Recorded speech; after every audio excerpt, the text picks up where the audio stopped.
It's Chanel Diane. I know it's been forever, but I'm coming to you today with the awesome tutorial of this look. It's one of my favorite installs I've ever had in my life. Literally my favorite one because it's versatile. So it's a 2-part sew-in. You can of course put your hair on the side, or you can wear it down the middle, or honestly you can flip it on the other side for the flip over method with no part. So it's pretty versatile. You can wear it in a high ponytail. Like, it's probably one of the flattest sew-ins I've ever had. Let's see if y'all can see this. So as you see, you can barely see it on the sides. Like, it lays really flat. And then when you pull it up in a ponytail, it's the same thing. Super flat. Super flat. So this is bar none my favorite install. And this hair, oh my gosh. So I found an Indian vendor. I'd known about them for a while, but I didn't use them because the last time I used Indian hair, it was like a horrible experience. It like puffed up and it was bad. So I was hesitant to use this vendor, but I was like, I want some virgin hair, so let me do it. Excuse me. So I ordered it, installed it. Amazing. Absolutely amazing. The curls are gorgeous. There's plenty of different textures, everything. So this is my birthday hair. For my birthday hair, I wanted big hair, but I didn't want super, and I wanted textured hair, but I didn't want super coarse all the way through my hair because just didn't want it. So I got some coarse and I got some silky, and it sounds crazy, and I'm pretty sure y'all like, oh my gosh, it's gonna look stupid, but clearly it doesn't. But just to show you how coarse the hair is, so this is the hair. This is a deep curly, Indian deep curly coarse, and I put this, kind of alternated it on the top, and then it is my longest length as well, so it's on the bottom. And then I also have the Indian natural curly, and it looks like this. It's actually a little bit more curly than this, but you kind of get the idea of what it is. And I use this like on top and in the middle. So I kind of alternated between these two on top. This is just at the bottom, and then this is in the middle. And I did that because I still wanted volume and I still wanted texture, but I didn't want to deal with having overly coarse hair, and I was scared to get something too silky because I knew I was going to have leave out, and I'm still technically natural, so I didn't want to have to deal with a bunch of blending. But I do love this silky. My next install probably would be all of this plus like a slightly textured coarse. I mean slightly textured pattern. But also want to go over wefts because hopefully y'all can, God, dog it. Let's see. Okay, I want to go over that because it is important that your wefts can fold and still be flat, and that that they're really nice wefts, especially for this method, because you need everything to still remain flat throughout this whole process. I'm trying to think of what else. I think that's it. In the video you'll see my hair curly. Also did a video of how you can blend your hair with curly hair, and then I just did this video where it's just, you know, big curls. Pretty much that's what it is. And if you guys want to see anything else, please let me know, because I want to push out tons of videos. Also, I'm looking for models, probably 1 or 2. I want to do a closure install on camera, hopefully next week. I want to do that on camera, and I also want to do a 3-part install, or even a 2-part. Well, no, probably a 3-part, because I'm already showing y'all the 2-part on a model. And how that works with me is, if you follow me on Instagram, then you see I've done it before. You'll get a discounted rate on a sew-in, probably $150 for the 3-part, and probably $150 for the closure installs. My closure installs are $245, so that's a pretty good discount. And I'll record it and we'll go from there. You must be in Houston, of course, because I'm in Houston. I am taking clients. I know I said I wasn't going to do hair anymore. I know I said that. However, it is what it is. So, yeah, I'm going to knock that out. I'm about to do a stitch video. I know I'm talking a lot, so I'm just going to get into the tutorial because I know that's what y'all want to see. Follow me on Instagram at Beauty by Chanel. And I'll be coming back to y'all with a lot more videos. Love you guys. See you guys soon. As you see, I'm starting the weft. I put the needle through the beginning of my my cornrow, and then I'm putting it through the actual weft. I have 2 wefts, and this will be my last row that I'm double wefting. And I'm starting on the opposite side of my head, not where the 3 rows are for the flip over, but the other side where it's a regular sew-in. So each stitch I wrap around the needle. Because this is the beginning of the weft, I wrap it around twice. And all this does is make sure to secure the weft for a longer install. And as you see, that's all I'm doing here is just wrapping the thread around the needle just to secure it in place. Now when I started this, it was a bit uncomfortable because I was shooting and only had like a small mirror to see what I was doing. So I was trying to get the hang of it. I do my installs every time. So all I'm able to do is feel, because I don't sit in a mirror to see what's going on anyway. So if you do self-install, then you're pretty comfortable with just feeling and, you know, stitching and everything. But as you see, I actually do it with, when I do my installs, I try to use brown thread. So when I do take out my own install, I can see what I'm cutting, because more times than I can even mention, I've actually cut my hair because I couldn't see the thread because it was black thread.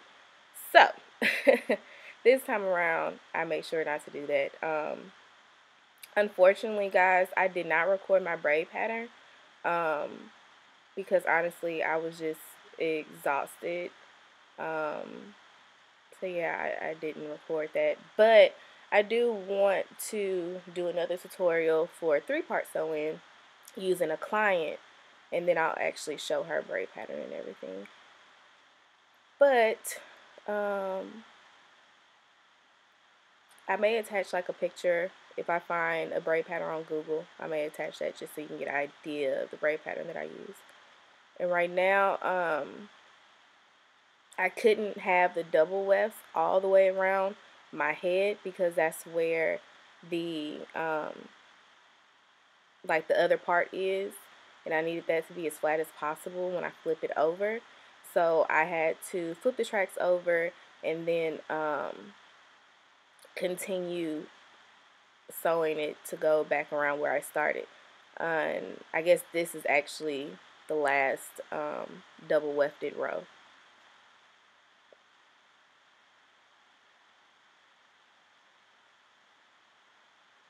A tip that I do typically, and you'll probably see it in the video as well, on the curves, I try to stitch it twice in the same area just to make sure to lock it in place. So if I do flip it or if I do move it around, it'll still lay flat and still be sewn where I wanted it to instead of lifting up and moving. The corners and like the ends where the wefts go are probably the most important, because that kind of determines, I guess, the install, how flat the install lays. And as you see here, I'm just going over and over and over in the end of that weft to make sure that it lays flat. And that I won't have any problems with lifting or anything like that. So this is the next weft.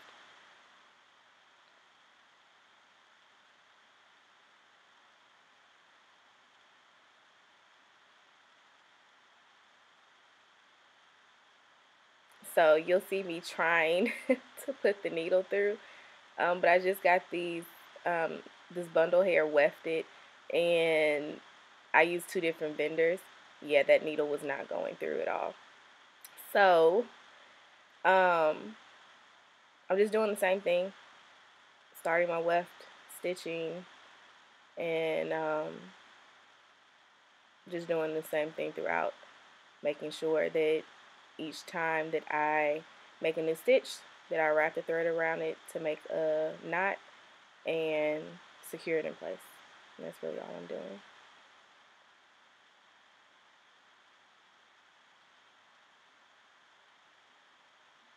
Sorry for the background noise, guys. My computer sounds like it wants to explode. So hopefully, because I'm gonna record another video, a styling video. So hopefully by the time I finish this, I can shut everything down and restart my computer, and it won't sound like it's about to just completely explode.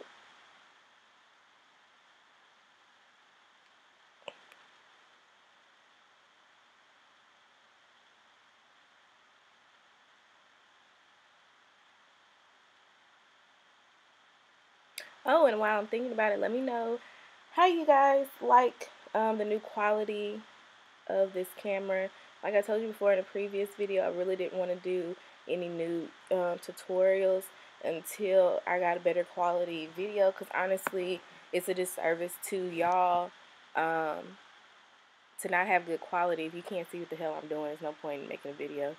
And not only that, I just didn't want to take the time to do a video when the quality was, you know, poor. So what I'm doing here, when I was looking at other like Vixen tutorials and 3-part tutorials, stuff like that, I was seeing that a lot of people just kept cutting their wefts. Well, when I'm done with this install, I honestly planned on making a wig out of this hair, because I'm loving this hair and I want to keep it for forever and a day. So instead of trying to cut every track, I actually just wrapped the same piece around and connected it on the other side. I wasn't sure if it was still gonna be able to function and work how I needed it to work, but it did. So you can bring, you know, that one weft all the way around and it should be fine. I do also want to point out that I am sewing this weft underneath the braid. So what you're gonna do is you're gonna sew one weft on top, well, one weft underneath it and one weft on top of it. And I'm speaking about these 3 straight back braids right here. This is where you're going to be able to flip over the hair. Make sure that it's as flat as can be. Make sure that your stitching is immaculate, because one loose stitch and it's going to mess up that flip, because it's not going to lay down anymore. And it's not going to give you the overall look that you want. Also, make sure, what was I going to say? Make sure you don't curve the front of the weft. I know a problem with me is I always, because I like hair in my face, I always end up curving the weft to kind of make the hair fall in my face. With this flip over method, that is not an option. Do not do it, because when you flip it over, it's not going to lay right. It's going to be bulky and it's not going to look well. So I also wanted to mention, initially I planned on only doing single wefts on this part, because I knew it was going to flip over like this and I didn't want it to be bulky. However, I like fuller hair and I didn't want one side to be super full and the other side to be kind of thinner. So what I did in the middle 2 rows, so underneath the middle braid, and on top of the middle braid, I'm doing 2 wefts. So I'm double wefting it. And that's just to give me a little bit more fullness. And in my mind, I figured that if I did the middle one, I could pack on a bit more hair without it still being bulky. So when I wear my hair in a part down the middle, it'll still lay flat because the 2 top tracks that I'm going to sew down, it'll still be a single weft. So it'll lay flatter, but I'll still have the fullness that I needed. And I also made sure to use like pieces that were like that had the thinnest weft, so I could double it without getting the bulkiness. With this sew-in, your wefts are very, very, very important. Your wefts, the placement of the wefts, your stitching has to be on point because you don't want anything to lift, you don't want anything to budge, and you need everything to lay completely flat. So the process is the same as when I did it on the other side. I'm just making sure to every stitch I make to make sure to wrap the thread around it, just to ensure that everything stays in place. And yeah, that's really it. You'll see me when I'm done with the rest of them flip it over again so you can see how it flips. And I'll probably show you guys again today because I need to record an intro, so I'll probably show you guys again today how it flips and all that good stuff. Make sure that even in the back that you're sewing, like when you end that piece in that weft, make sure that you're continuing to go over it with thread to secure it in place, so you don't have any bulky pieces or anything like that.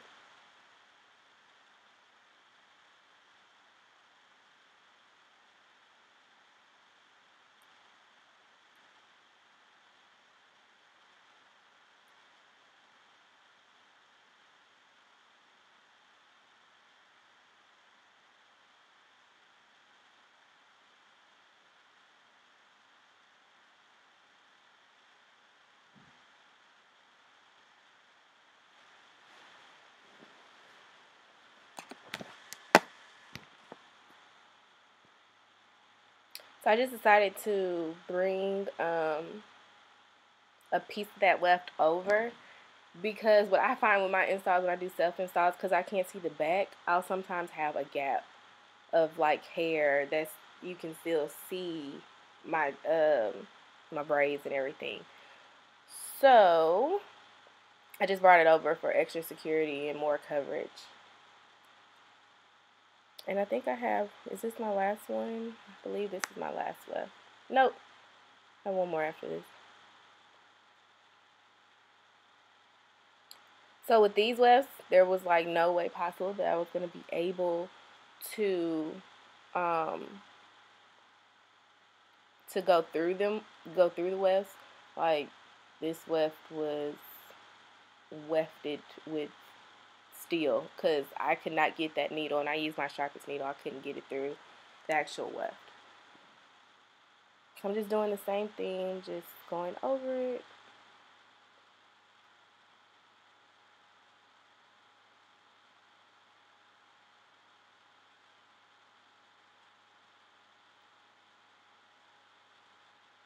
And if you guys want, I'll show you different stitching methods, just so you can see what the different stitches do. You can do like I'm doing now, which will lock it in place. You can do an X stitch, which will definitely lock it in place. Back stitching, which will hide the actual thread. Yeah, I'll just show you the different methods that I use when I'm doing sewing. As you see, it flips over. When I'm doing my self installs, I always end up getting extra pieces of thread, so I like to go through my hair and just kind of release any extra pieces of thread and cut them out. I did do a video of how to